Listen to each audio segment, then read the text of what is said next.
में आपका जन्म हुआ था और पहले विवस्वत का जन्म हुआ था।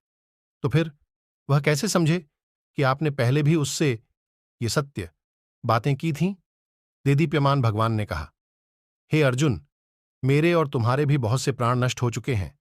ये सब मैं तो अच्छी तरह जानता हूं, पर तुम नहीं जानते। भाष्य।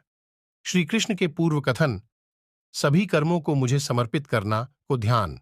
तो उसका जन्म कैसे हुआ? क्योंकि उसका दिव्य तत्व प्रकृति के द्वारा स्थापित हो रहा है। प्रकृति वासुदेव का प्रक्षेपण होने के कारण वे स्वयं को प्रकृति में स्थापित करते हैं।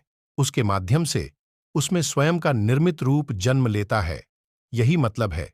ऐसा नहीं कि वह स्वतंत्र रूप से जन्म लेता है। इसलिए वे कहते हैं स्वम, अर्थात अपने धन और कर, बुद्धि की शक्ति के माध्यम से आत्ममाया। केतु, केत, चित्ति, चित्तम, मति, कटु, मनीषा, माया, इन सभी शब्दों का शब्दकोश में अर्थ इस प्रकार किया गया है, प्रज्ञा, चेतना, अथवा सृष्टि के द्वारा उन्हें उत्पन्न करके फिर अपनी बुद्धि की शक्ति से शरीर आदि की रचना करके वह उनके लिए ऐसे प्रतीत होता है जैसे कि उसका जन्म हुआ हो। यद्यपि वास्तव में लोगों के लिए श्री विष्णु की मायावी विशेषता को दुर्गा के रूप में जाना जाता है। ऐसा प्रतीत होता है कि वे पैदा हुए हैं, भले ही वे इस रूप में पैदा नहीं हुए हों।